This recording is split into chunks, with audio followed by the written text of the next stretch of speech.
The bell above the diner door jingled, a sound that usually meant a hungry customer, but tonight it felt like a death knell. King stepped inside, the damp chill of the night clinging to his expensive wool coat. He looked around the warm, quiet room with the eyes of an owner, his gaze resting finally on Esther. She sat in the back booth, the silver hard drive still warm from the laptop connection where she had just discovered the truth. Her heart hammered against her ribs like a trapped bird. Every instinct she had developed on the streets screamed at her to jump up, scream, and claw at the face of the man who had destroyed her mother. But as King walked toward her, his footsteps steady and heavy, a cold realization washed over her. If she showed her anger now, she would be dead before she reached the door. To defeat a king, she had to stay in his court. "You're up late, Esther," King said, his voice as smooth as velvet. He slid into the seat across from her, smelling of rain and expensive cologne. "Is something wrong with the diner?" Esther felt the bile rise in her throat, but she forced her muscles to relax. She let her eyes well up with fake tears, not of rage but of the gratitude he expected to see. She slowly closed the laptop, hiding the screen. "No, King," she whispered, her voice trembling just enough to be convincing. "I was just sitting here looking at the paid bills. I still can't believe it's real. I don't know how I'll ever thank you for saving this place." King reached across the table, his gold watch glinting under the fluorescent lights. He placed his hand over hers. His skin was cold. "You already are thanking me, Esther. By being the best asset I have. Your mother would be proud to see you sitting here, successful and protected." The mention of her mother felt like a physical blow to her stomach. She wanted to pull her hand away to spit on his polished shoes, but she didn't flinch. She forced a small, shaky smile and looked him directly in the eyes. "I hope so," Esther said. "I realize now that I was wasting my time running deliveries for pennies. You saw something in me that I didn't even see in myself. I want to learn everything. I want to know how you built all of this."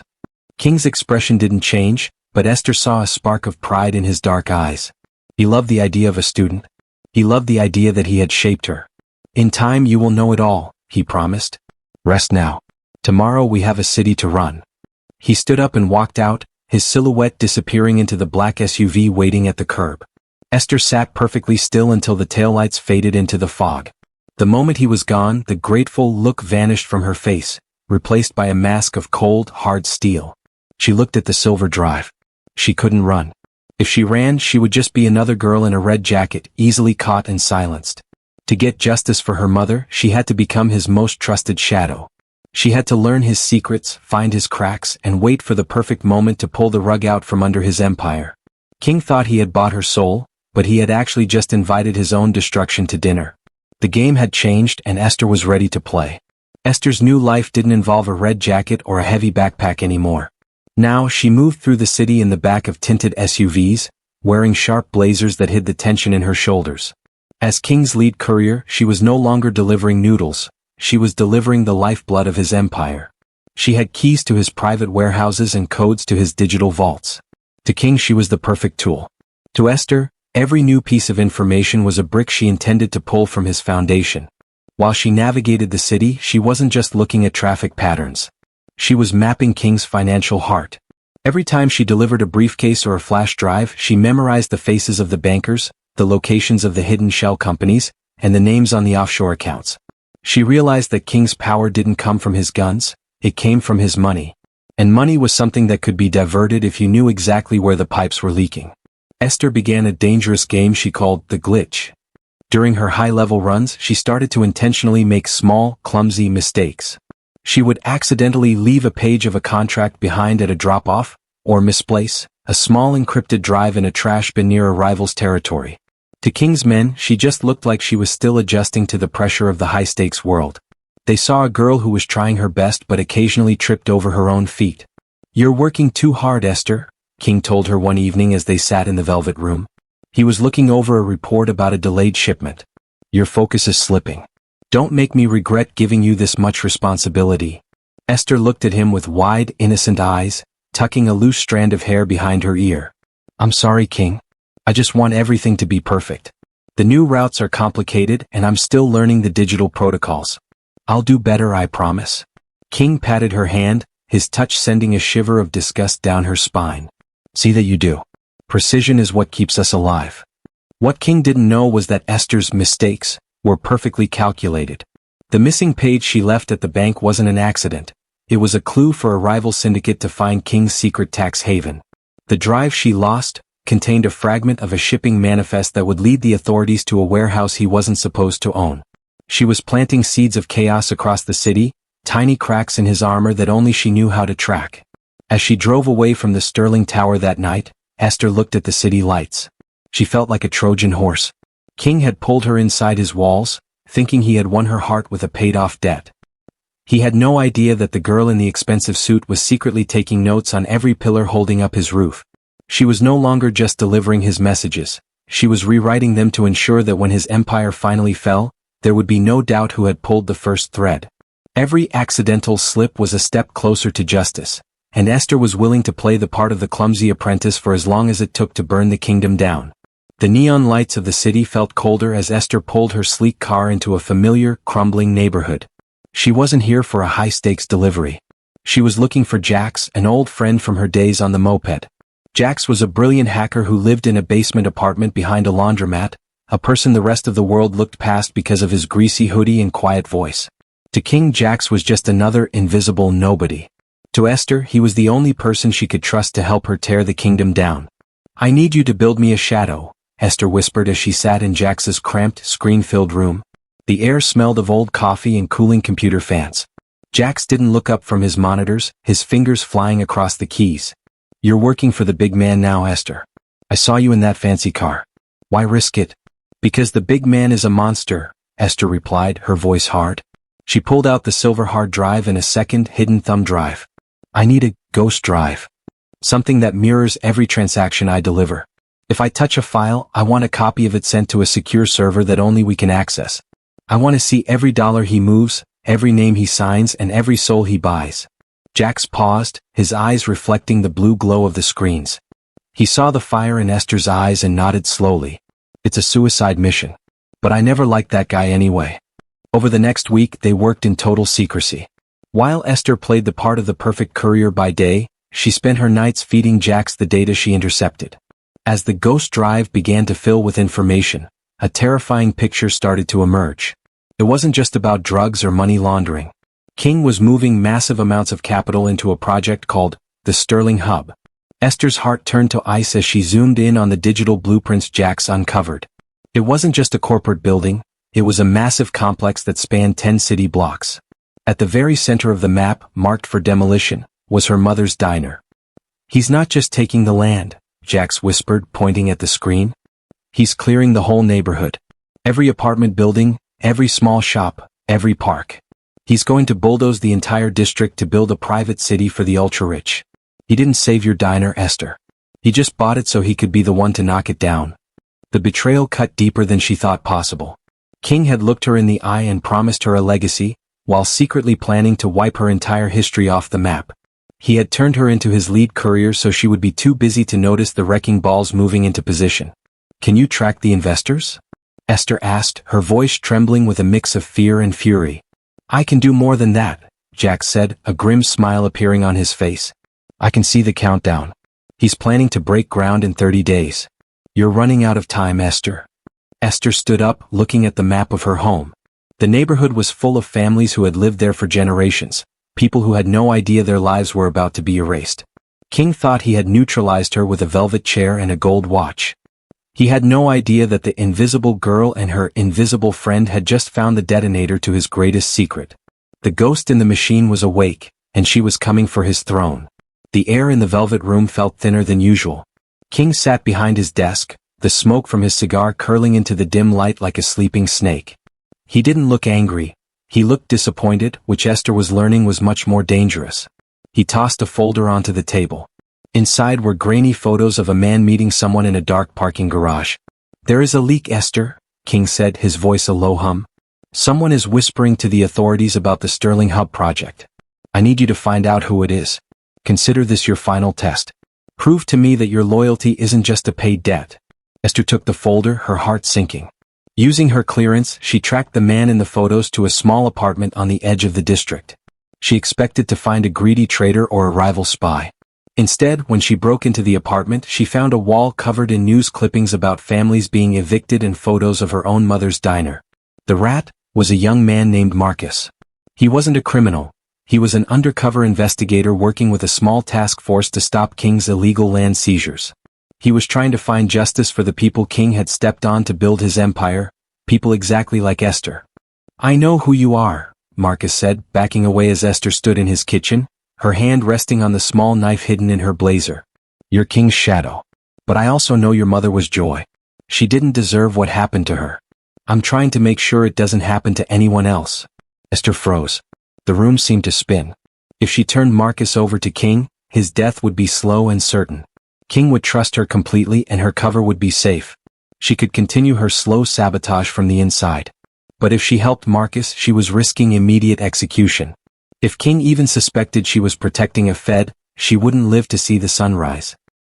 "He knows about the meetings in the garage," Esther whispered, her voice cracking. "He sent me here to end this."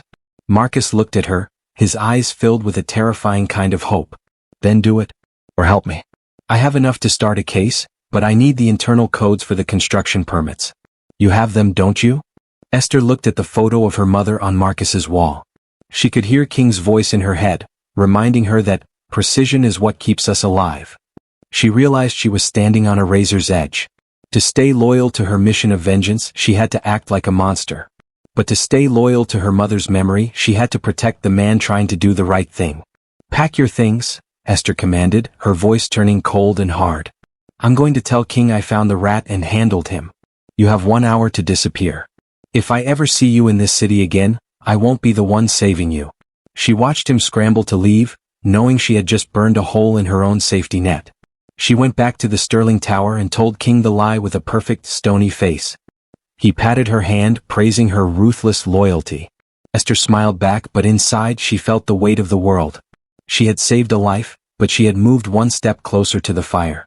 The line between being a hero and a villain was disappearing, and she was terrified of which side she would land on when the walls finally came down. The top floor of the Sterling Tower was filled with the smell of expensive leather and cold, calculated ambition. A group of international investors sat around a glass table that looked like a sheet of ice. They were there to sign away the future of Esther's neighborhood, putting $500 million toward King's Sterling Hub project. King stood by the window, his back to the room, looking out over the city as if he already owned every brick and soul within it. "Esther, the contracts," King said without turning around. His voice was calm, filled with the supreme confidence of a man who thought he had already won. Esther stepped forward, her movements fluid and professional. She wore a dark, tailored suit that made her look like the perfect assistant, the kind of person people notice but never truly see. In her hands was a leather-bound folder.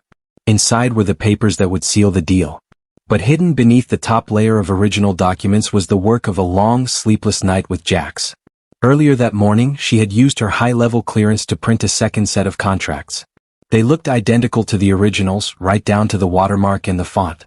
However, Jax had helped her insert 3 poison pill clauses deep within the legal fine print.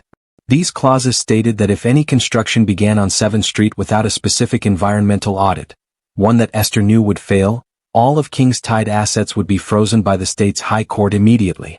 "The signatures are required on pages 12 and 24, Esther said softly, her voice steady. She placed the folder in front of the lead investor, a man with a sharp face and tired eyes. She watched as he flipped through the pages. Her heart hammered against her ribs, a frantic rhythm that she masked with a polite, empty smile. Every time the man paused to read a line, the world seemed to stop. If he noticed the change in the legal language, she wouldn't just lose her job, she would lose her life. King finally turned around, walking toward the table with a predatory grace. "It's a historic day," he said, looking at the investors but nodding toward Esther. "My assistant here has ensured that every detail is perfect. She is quite meticulous." The lead investor picked up a heavy fountain pen. With a quick, scratching sound, he signed the documents. Then King took the pen, adding his own bold, elegant signature next to the other. It was done. The trap was set, and King had just locked the door himself. "Take these to the filing office immediately," King commanded, handing the folder back to her. "I want the digital copies uploaded to the main server by noon." "Of course, King," Esther replied, bowing her head slightly. As she walked out of the room, she felt the weight of the folder in her hands. It felt like a bomb. She moved quickly toward the elevator, her face a mask of perfect, humble obedience. Once the silver doors slid shut and she was alone, she let out a long, shaky breath. King thought he had just secured his legacy, but Esther knew better. She had just delivered the one thing he never expected. His own downfall, signed and sealed in his own ink. The invisible girl had just pulled the pin on a $500 million grenade. The atmosphere in the Sterling Tower had shifted from triumphant to freezing. King didn't pace and he didn't yell. He sat in the center of the velvet room, the dim red light making the shadows on his face look like deep scars. The silence was heavy, broken only by the sound of the rain lashing against the floor-to-ceiling windows. Esther stood before him, her hands clasped behind her back, her face a mask of perfect, quiet calm. "Small things are breaking, Esther," King said, his voice a low, dangerous whisper. An account in the Caymans was frozen this morning. A shipment of steel for the hub was turned back at the docks because of a clerical error. Someone is feeding the fire, and that someone is very close to me. He stood up and walked toward her. He stopped so close she could see the reflection of the room in his dark, unblinking eyes. He was searching for a flicker of fear, a bead of sweat, or a twitch in her hands. Esther knew that if she blinked at the wrong time, she would never leave this room. "You are my shadow, Esther," King murmured, leaning in. "You see everything. Tell me, why is my empire bleeding?" Esther didn't look away. She let a small, troubled frown touch her lips, as if she were deeply concerned for his well-being. "I've seen the glitches too, King. I've been tracing the paperwork you gave me. At first I thought I was the one making mistakes. But then I noticed a pattern in the digital logs." She reached into her blazer and pulled out a small tablet, sliding a file across the desk. "Captain Moretti has been accessing the hub's internal servers every night at 2 a.m. He's the one who handled the dockworkers' contracts. I think he's worried that the new project will push him out of his territory." This was the lie she had prepared with Jax. Moretti was a loyal, loud-mouthed captain who had recently argued with King about money. He was the perfect target because his ego made him predictable. King looked at the faked logs, his jaw tightening.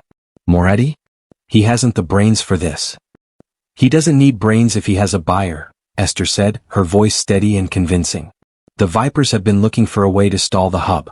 If Moretti gives them the glitches they need to stop construction, he keeps his docks. He's not trying to destroy you, King. He's just trying to stay relevant." She watched as King's ego took the bait. He hated the idea of his captains feeling powerful enough to bargain behind his back. The suspicion moved away from Esther and settled squarely on Moretti. King's eyes turned cold, colder than she had ever seen them.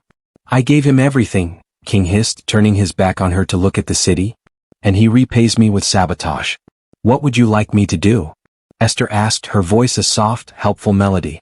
"Nothing," King said. "I will handle Moretti tonight. You have done well, Esther. Your loyalty is the only thing I can trust in this den of snakes." Esther bowed her head and backed out of the room. As soon as the door clicked shut, she leaned against the cold marble wall of the hallway and exhaled a breath she felt like she'd been holding for a lifetime. She had just sent a man to his doom to save her own life. She was no longer just a delivery girl, she was a master of the game and she was winning. But as she walked toward the elevator, she realized she was becoming exactly what she hated. To kill a monster, she was becoming one. The money King gave Esther felt like lead in her pockets, but she knew exactly how to use it. Every week, she received a thick envelope of consultation fees for her work at the Sterling Tower. Instead of buying designer clothes or a new car, she spent her nights meeting in the dim basement of the local library or the back room of the diner. She was living two lives that were destined to crash into each other. By day, Esther sat in high-level meetings at King's side, taking notes on his expansion plans and nodding at his ruthless strategies. She wore a sharp suit and a neutral expression, the perfect executive. But as soon as the sun dipped below the skyline, she changed into her old red delivery jacket and moved through the streets like a ghost. She used King's own money to hire the city's toughest civil rights lawyers, filing injunction after injunction to stall the demolition of her block. "We can't win, Esther," Mr. Henderson, the neighborhood tailor, whispered during one of their secret meetings. "King has the police, the politicians, and the money. We're just people with shops and apartments." Esther stood at the head of the table, her eyes burning with a fire she had learned from King himself. "He has money because we give him our labor. He has power because we are afraid. But I'm feeding you his own resources. Those lawyers are paid for by his greed. We aren't just fighting, we are making him fund his own defeat." She organized the invisible workers of the neighborhood, the janitors who cleaned King's offices, the couriers who delivered his mail, and the cooks who fed his guards. They became her eyes and ears. Every time King planned a move, Esther's community shadow leader network was one step ahead. When the construction crews arrived to put up fences, they found a wall of protesters and a legal stay of execution waiting for them. It was a dangerous game of chess. At the Sterling Tower, King was furious. He smashed a crystal glass against the wall when he heard the latest legal setback. "Who is funding these people?" he roared, his face turning a dark, bruised purple. "They are nobodies. They shouldn't have the means to fight a billionaire." Esther stood by the door, her face a mask of calm concern. "It's a grassroots movement, King. They're desperate. Desperate people find ways to survive. Find out who is leading them," King commanded, his voice trembling with rage. "I want their names. I want to look them in the eye before I crush them." Esther bowed her head, concealing the cold smile that played on her lips. She was the one leading them and she was sitting right in front of him. She was using his own wealth to build a shield for the people he wanted to destroy. Every protest sign, every legal brief, and every bag of groceries for the struggling families was paid for by the man who wanted them gone. She was no longer just a delivery girl. She was the architect of an uprising, and the foundation of King's empire was starting to crack under the weight of his own gold. The Sterling Tower felt like a tomb. When Esther stepped into the velvet room, the air was unnervingly still.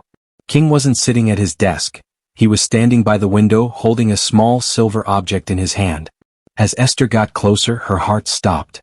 It was the chef's hat keychain from her backpack, the one with Mama Joy's engraved on it. "I went to the diner today," King said, his voice terrifyingly soft. "I wanted to see the place that inspired such creativity. I found a hidden compartment in the floorboards. I found a laptop, Esther. And I found the ghost drive." The world seemed to tilt. Esther's carefully crafted mask shattered, leaving her face pale and her breath shallow. She didn't try to lie, there was no point. The look in King's eyes wasn't just anger. It was the cold, clinical focus of a man who had decided to stop playing games. "I admired you," King whispered, turning to face her. "I thought you were a survivor. But you're just a sentimental girl. You found out about your mother, didn't you? You thought you could use my own shadow to haunt me. You killed her," Esther spat, the rage finally breaking through. "You broke her spirit and stole her life for a parking lot." King didn't flinch. He just reached into his pocket and pulled out his phone. He turned the screen toward her. Esther gasped, her hand flying to her mouth. On the screen was a live video feed of her younger brother, Leo, sitting in the back of a dark van. He looked terrified, his eyes wide as he clutched his school backpack. "Leo has nothing to do with this," Esther screamed, lunging forward. King stepped back, his face a wall of stone. Two guards appeared from the shadows, grabbing Esther's arms and pinning her back. "He has everything to do with this now," King said. "He is the price of your betrayal. You have 1 hour, Esther. You will give me the decryption keys to that drive, and you will give me the names of every person in your little neighborhood uprising. Every lawyer, every organizer, every traitor. If I do that, you'll kill them all," Esther sobbed, struggling against the guards. "And if you don't, you will be truly alone in this world," King replied.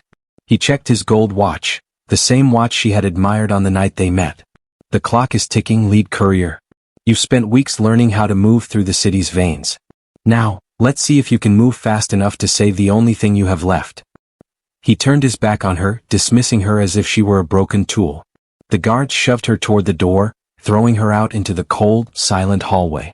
Esther stood there, her mind racing in 1,000 directions. She had the names. She had the keys.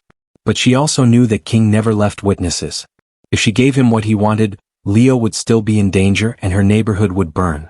She had 1 hour to pull off the most important delivery of her life, and this time there were no shortcuts.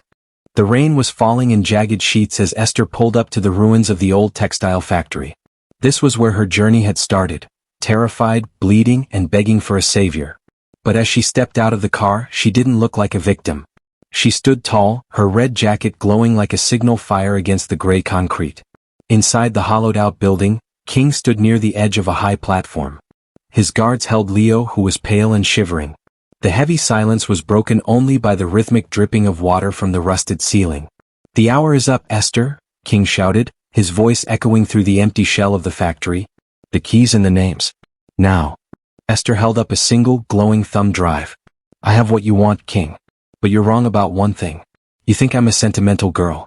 You forgot that I'm a courier. I know exactly how to move things without being seen." She whistled, A sharp, piercing sound that cut through the wind. Suddenly, the darkness outside the factory ignited.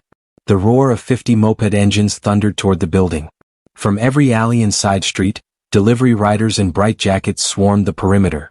Janitors in gray uniforms and warehouse workers poured out of the shadows, their flashlights creating a blinding, chaotic strobe light effect that confused King's guards. "What is this?"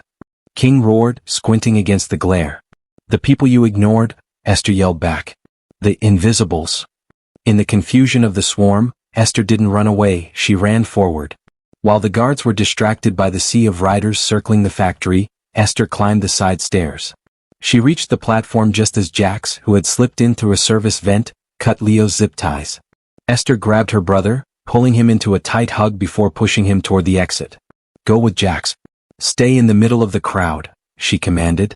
King stepped toward her, his face twisted in a snarl. "You think a few bikes can stop me? I'll have your neighborhood leveled by morning. I'll delete every file you have." Esther looked him in the eye and smiled. It was the same cold, knowing smile he had once used on her. "You're too late, King. I didn't bring the drive to give it to you. I brought it to show you what's already gone." She pointed to the screens on the guard's dashboard below. Every news channel was flashing the same headline. The Ghost Drive hadn't just mirrored his transactions. It had been programmed to auto-send to the FBI, the IRS, and every major news outlet the moment she entered the factory's GPS coordinates. King's signatures, his illegal permits, and the evidence of his crimes were already being watched by millions. The distant wail of police sirens began to rise over the sound of the rain. The invisible network began to vanish as quickly as they had arrived, melting back into the city streets. "The deal is over," Esther said, stepping back into the shadows as the first blue and red lights hit the factory walls. "You aren't a king anymore. You're just a man in a crumbling building." By the time the police breached the doors, the girl in the red jacket was gone. She slipped into the rain, merging with the city she knew better than anyone. She wasn't a pawn, a courier, or a ghost. She was Esther, the woman who had delivered justice to a man who thought he was untouchable. As she disappeared into the night, the city finally felt like home. The lesson is that reckless anger often leads to defeat, but calculated patience leads to change. Sometimes you have to stay in the lion's den, to learn how the lion operates before you can take it down.